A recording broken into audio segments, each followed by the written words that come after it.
mills was, well, excuse me, you just said you didn't like people to say cotton mill.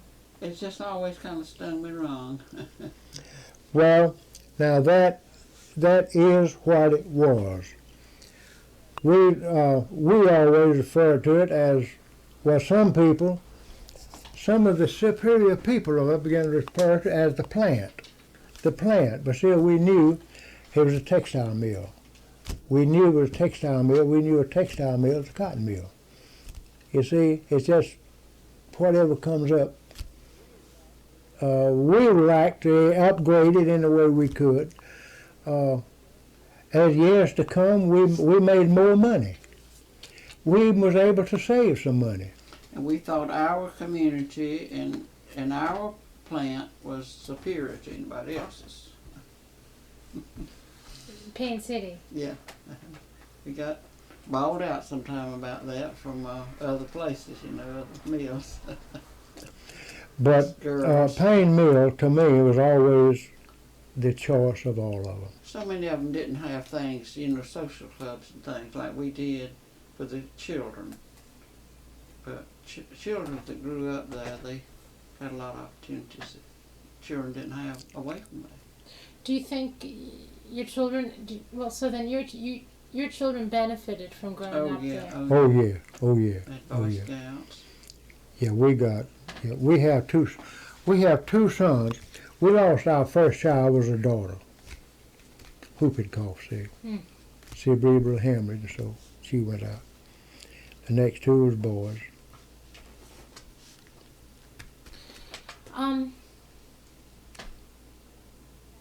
I guess I learned a lot from you today. In the future, I'm with a couple of other people. I usually don't work alone. We were together in Columbus, and I felt like I should stay on. They went back home. Two of them went back to North Carolina, to Winston-Salem. Yeah. And the head of my project went back to New York. He's a professor at New York University, which is in New York City. But we're going to be coming back down here. They're going to come and join me again, probably, maybe in a couple of weeks. And we have a video camera that we usually take around with us. And and people who we've spoken to, usually we always talk to them first in an informal way like this. Let me see if I can show you. And I wonder if it would be okay if we Get came my back. Bible. Bring my Bible. I believe is a picture of me in that Bible like it used to be. Yeah, I guess so. I want to show you. What's it a picture of? When some years ago, Jimmy Carter ran for governor down here. Same Jimmy Carter that was president. After president, he ran for governor? Before. Okay. Before. Now let's see. I know the man he ran against, but I can't call his name right now. Who is that? That's not it. Not what you're saying. No, this is Carol. And who was that man that ran against Jimmy for governor?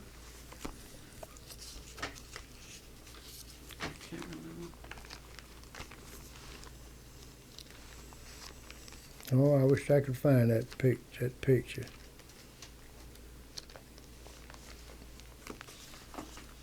Did you have I see there's so many pictures made in this Payne City book. Did you have photographs made when you were living in the Mill Village? No, we had that made after we moved over here, and we just put a picture in there of us and our two sons.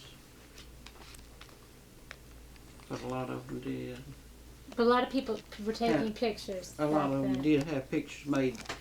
Put pictures in there that was made back when they lived in Payne City. So was there a photographer in Payne City that took pictures of people? No, and didn't very many of us have Kodaks, but some of them did. And different activities over there, they get all the kids together and make the pictures.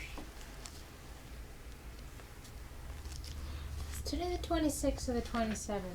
Oh, today's 28th. Today's the 28th. I was right.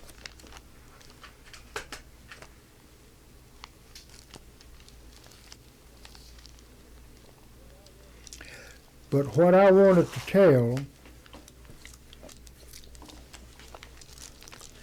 was when Jimmy was running for governor, before he became president, I had a picture of my nephew was the paper down here then, the Telegraph.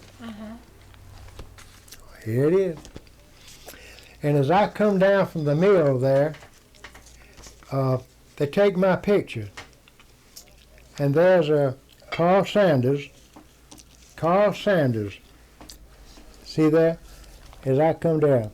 And when my pastor saw that in the paper, he told me, he said, don't you stop till you go down to the Telegraph and get them to pump you up a good 8x10 picture of that. He said, that is perfectly you all over. See, that's where I come out of work, just where I look, just like I'd been working. And that lady behind me, Yeah. I saw her out at the mall a few days ago. Yeah. And she come over and spoke to me, said she hadn't seen me in so long.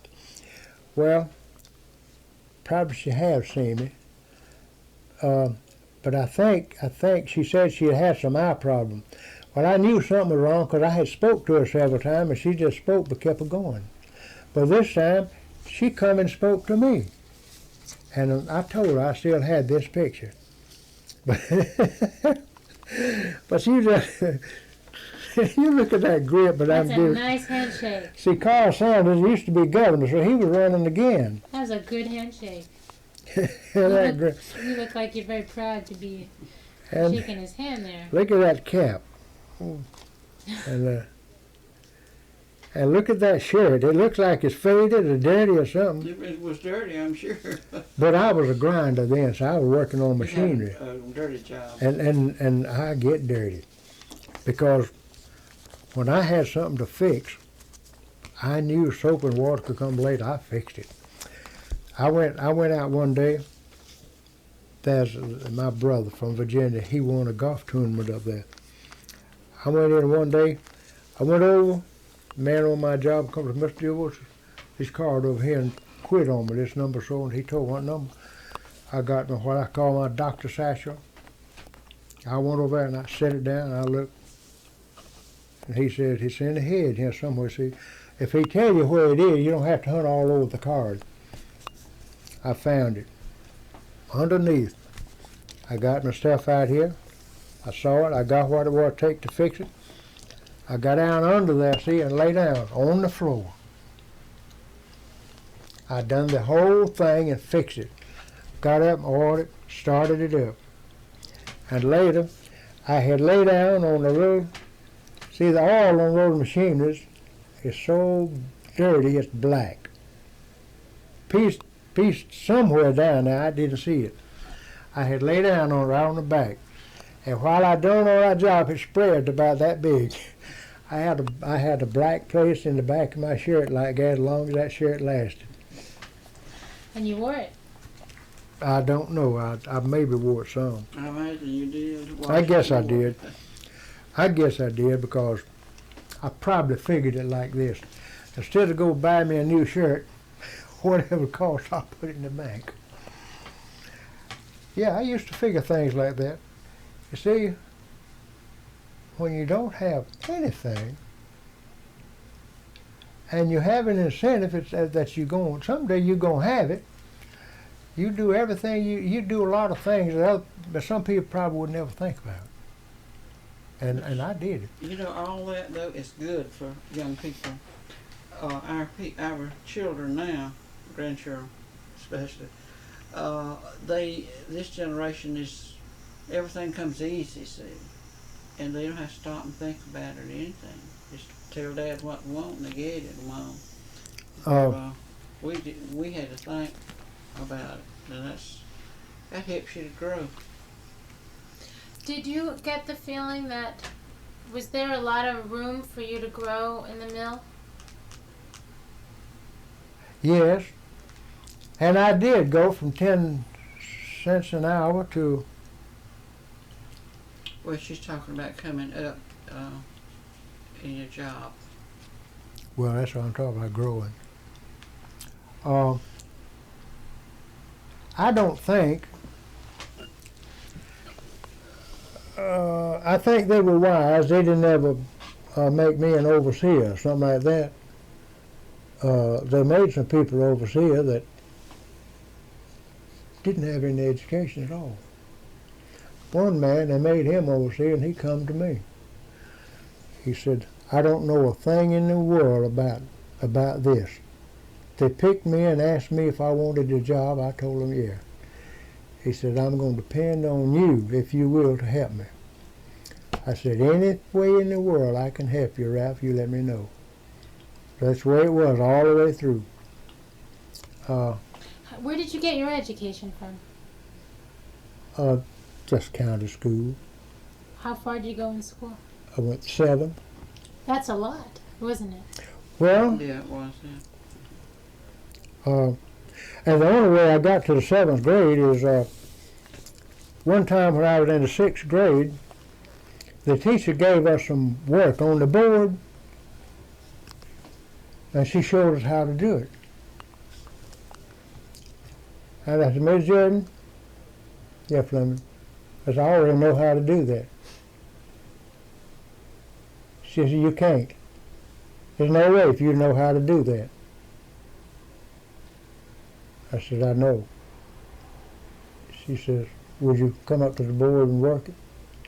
I went up to the board and raced it off until her put me an oven up here. She told me what to put down. And I started just like that, see? I canceled this out and come down here. I went through with it, put it down. I said, there it is. She says, I don't believe it. One of the girls back there that was in the country school, that was in a Tennell school, see? And they had consolidated this country school into Tennell. This girl, she says, Miss Jared, so he does know. He knows. Says, I went to that same school he was in, so they had it down there. She says, can you do it? She said, no, I can't do it, but he can. And she, that day, she asked me, Flemon, would you go up to the 7th grade if I talked to Ms. Wood and get her to take you up there? I said, yes, ma'am. She went and talked to her, and that's where I went to the 7th grade. Why did you stop going to school? Farming. We were farming. And in the fall of the year, we had to gather all the farm, pick all the cotton, gather all the corn, everything that we grew, cane, make syrup, dig potatoes, hill them, whatever to kill hogs, cut them up. And everything to be done, we done all that before we started school. And then, sometime it was real late. And then after Christmas, we had to quit school to break up the land, start plowing, see, and break up the land, and then sometime mix guiana, fertilizer, and plant, and then run the farm. See, very little school we got. But sometimes it seemed like it just opened up good to me. And here now in the 4th and 5th grade now, out there in this country school, this one teacher, she had 4th, 5th, and 6th grade. Well, I'd sit there and I'd pick up she'd say, she'd give us so much time to study, and she'd assign the lesson, so I'd go it. And then she'd call another class. 4, I was a 4th, and the 5th. And I'd listen to everything that 5th grade done in that lesson. So in the 4th grade, when I got to it, I already knew it. So when I got to the 5th grade, the 6th grade, I saw everything that went on in the 6th grade, and I already knew it. I'd go at night. I would take a, lived out in the country, see, there wasn't no electricity. Take a lamp and light it. Probably have to go wash the globe and dry it off. Take a lamp in the other room and study my lesson by it. And anything I had to memorize, I read. I had a man teacher there. He told us this.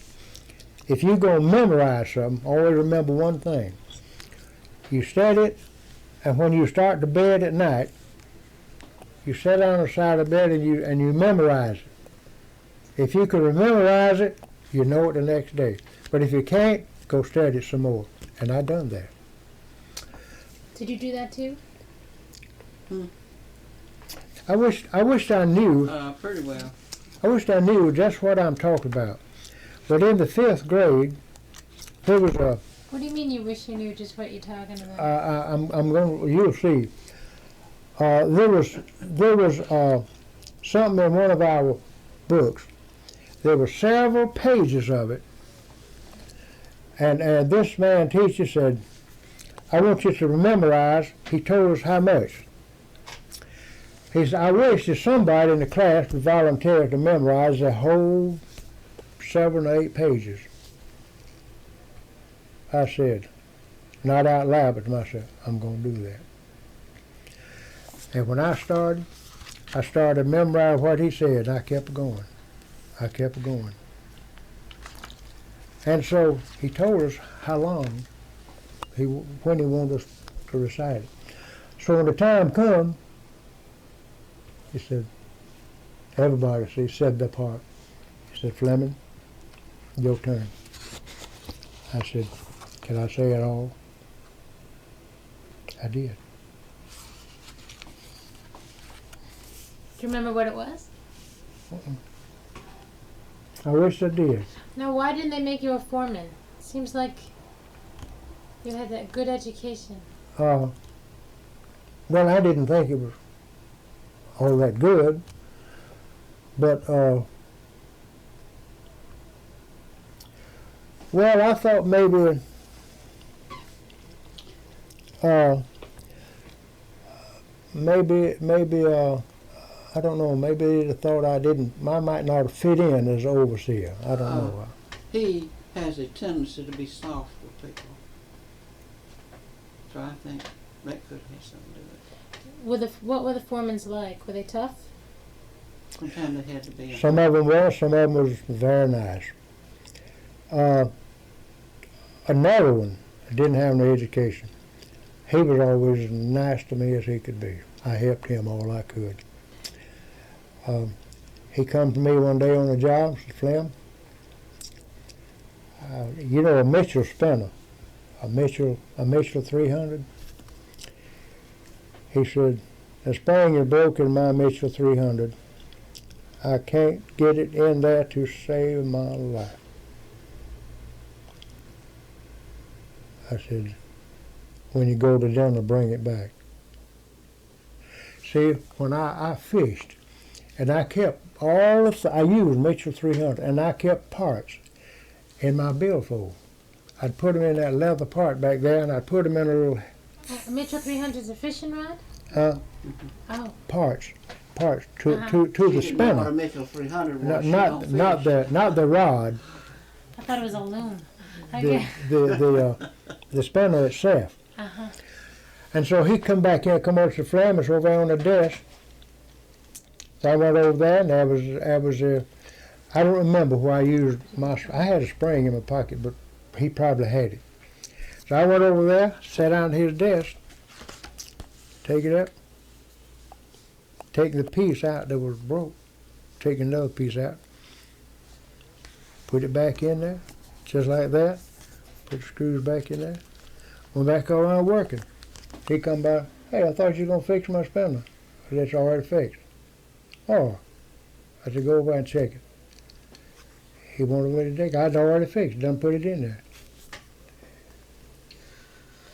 But that same thing wasn't easy always, because I went 2 years one time when I got to where I couldn't put them in. then suddenly it come back to me. I could actually put them right in. But it did happen one time that I couldn't. But I did get back to it. But I fixed his in. Well, I guess I'm gonna have to head over. Are there any people that you think I should talk to? Mabel Parks, I was thinking about a while ago. Mabel Is Parks, yeah. That number's still the same. It used to be 65 days. Yeah, she She said I called her. Big pardon? I called her, You did? and did? she said that she couldn't. She said call, and if I'm around, I'll talk to you. Uh-huh. Well, she visits the kids and grandkids a lot. Well, But now she would be a she good one. Yeah. She would, and she can talk. she has a saying, I tell it like it is. If you don't like it, I can't help it. And so if you could talk to her now, she might tell you a lot of spots in between what I told you, because I realize that I have went pretty easy on the company on a lot of things. You went easy on the company. What do you mean? Well, sometimes He wasn't always happy with things that did. sometimes I wasn't too happy with things, but But you didn't complain. yeah. Did to me. I always wondered, how did they keep me all them years when I spoke up so many times about things. I don't remember any of them now, but I spoke up a lot of times when telling them that wasn't right and it ought to be done. And I don't like that. And I'd just blow up sometimes. But they didn't run me off. They threatened to, but they didn't do it. That's what boy laughed at me one time. He was talking about, that's what they used to talk about. Are they going to run you off?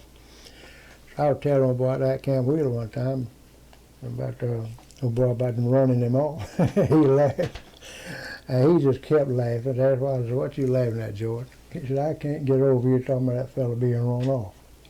That's the word, run off. See, he caught what it meant. Fired him, that's what it was. But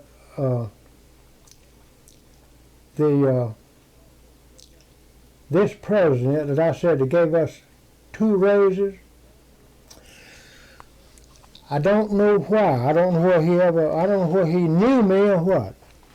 But he's come through the mill time and time again with a president of the company or people from other mills. But if he ever come by the mill and looked over and saw me, I don't care what I was doing, he come over there and shook hands with me. He did. I never knew why, but he did. How did that make you feel? Yeah. Well, I thought he was okay. But he turned to be, he got to be an alcoholic. Gets to the best of them, doesn't it? Mm-hmm. Now, what about some of those people that were out on the picket lines? Yeah. Did they get to come back to work? Yeah. Later, when everything, and they didn't put them all back to work right then. But when they started the mill back up, started up more machinery, they'd call one to come. You come. To go tell him to come to see me. Then later, when And then they were putting them back to work, and then time put them all back to work. I just remember one man, and he done a lot of what I thought was ugly stuff. During the strike? He was solid for the union, and the company was dogs. Well, I loved my little dog, and I used to have him. The company wasn't good as he was to him. He was just a bad influence. So they didn't put him back to work. But when they would put people back to work that had went on strike, and then they'd come back and put them to work, and then people that didn't go on a strike, they would notice, if they thought they were being treated thought that the other person that went on strike was treated better, they complained about it, you know. I didn't go on strike, and you don't do that for me, you know. Everybody knew who had gone on strike and who didn't. Yeah, everybody. How did that affect the relations in the village? The people, they acted pretty nice about it. See, all of these people, we might have been upset with them sometime or another, but knowing everybody has to have a job and food, we'd have to say, I'm glad they put him back to work. I'm glad he come back. I'm glad he could come back, get back, whatever. Their children played with our children and things. And They'd say what? Their children played with our children, and maybe the wives were good friends, and the husband maybe went on strike, you know, and so it all lined out to the families. And when they put these people back to work, they didn't draw a line on them about you can't get a promotion because you struck. Because I know one of the boys who he hadn't been back to work too long, for they made him a assistant overseer. And he had gone out on strike? Yeah, he went out on strike. Then later he left the company and went to another place and got a pretty big job, stayed there till he retired. But we didn't, I don't remember that we harbored a grudgment against them. I know, I've seen pictures, I've seen movie footage of people that were out on strike and marching and with the signs and chanting, and I haven't yet talked to anybody who actually did it. I've only talked to people who watched or who saw. Yeah. The pictures that I see about that, sometimes they make it pretty rough. I don't know whether it was like that or not, but I do know when our friends get angry with you and you don't follow them, they get angry with you too. Because I had one friend. He was talking to me from the fence one time, and I was over here going in the back door. I went out to the supply house to get something. He said, you better come on out here with us, Flemon. You know you ought to be out here. I said, no, I'm over here. And he talked. He never did actually sound belligerent or threatening. That's why one of the men come over and told me, hey, I heard that boy talking to you out there a while ago. You want to make a case of him? You want the sheriff to come here and get him? Have him out here in a few minutes. I said, no. He didn't say anything to me. He didn't hurt my feelings at all. And like if they heard... I wouldn't even think about it, see. If they heard there was a group coming in there, you know, with their threats of what they were going to do to us. And, You mean the strikers? If they heard about that, our bosses, they would come around and tell us. I especially remember them telling us in the wining department, tell us, you know, go home. They meant go home because we don't want you to get hurt, you know. Yeah. And so we'd know what was up, and we'd fly home fast we could go. And then during some later years, I don't remember what year, the streets over there used to be dirt. And living on the other side, I have taken a bath, get up and put on my clean clothes, shoes and socks. The postman used to come to the end of the mill up here and leave one big mailbox. Everybody's mail went in there. I'd go up there and get my mail and go back home. And when I got back home, my legs would be just that dark from that far up. And sometime later they paved the streets, and that was one of the greatest things. And then and before that, I believe they let the gas company come in and run just plowed up the village, run gas pipes down, run gas in every house. They didn't tell anybody you had to buy gas. They put it to your house. If you want it, there it is.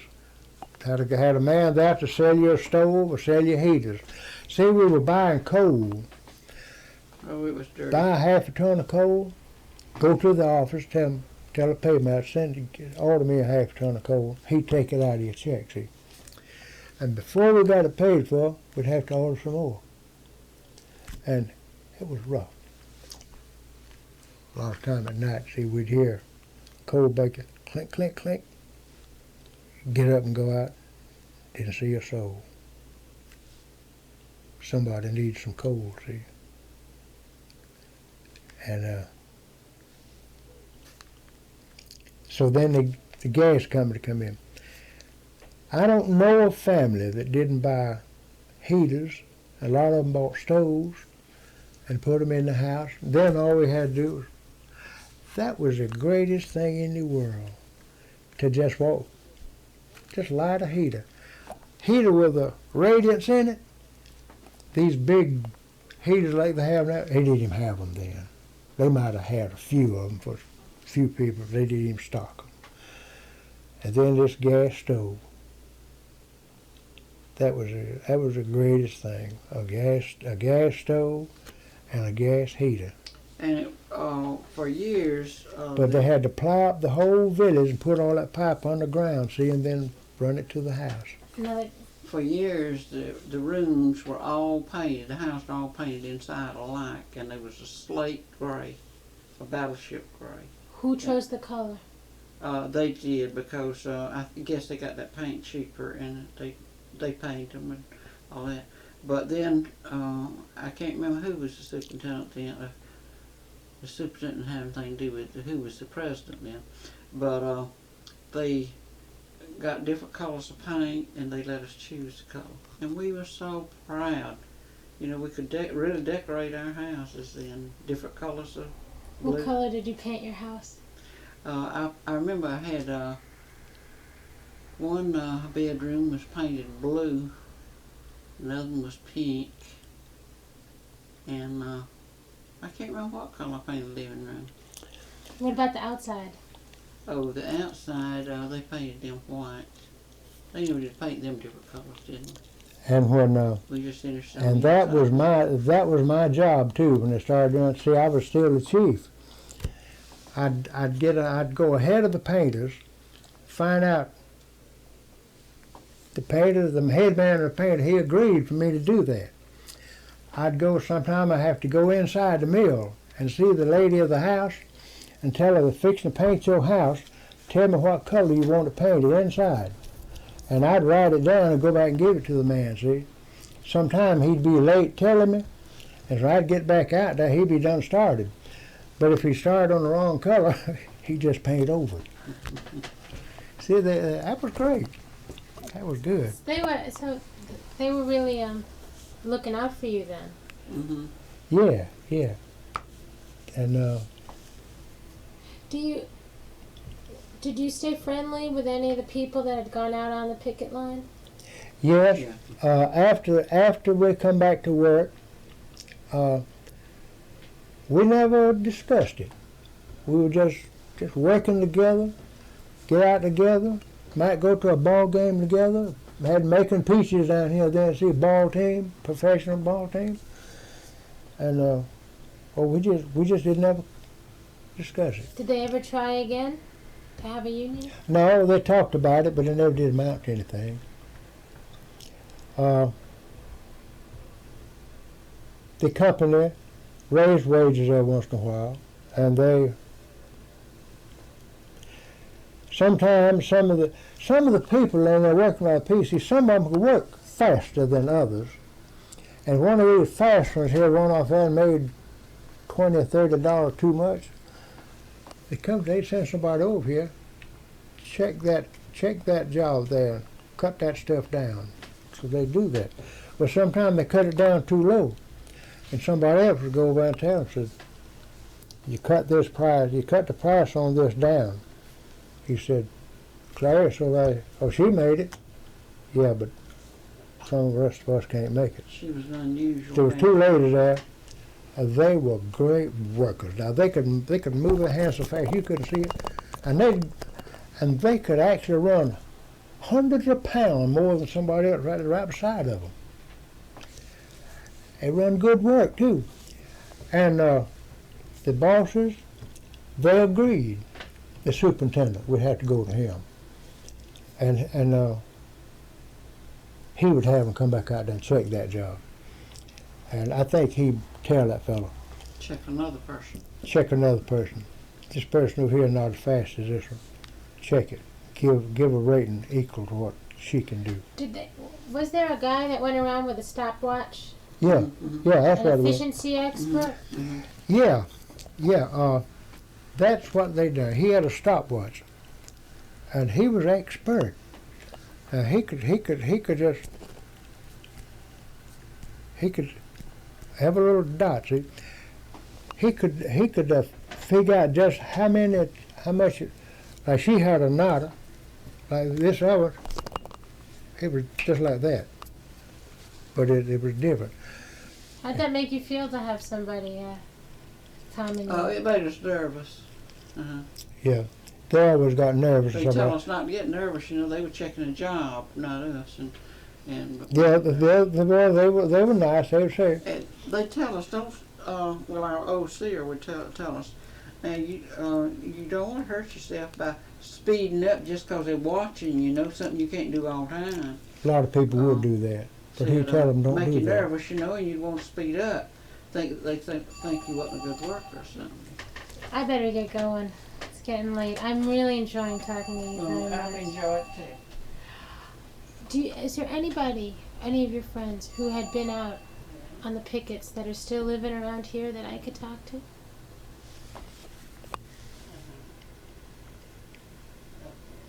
They're so, huh? Jack wants to speak to you. Jack? That's Jack Pollard. Jack Pollard? Mm-hmm. Oh, I didn't think he was in town. I'll leave this right.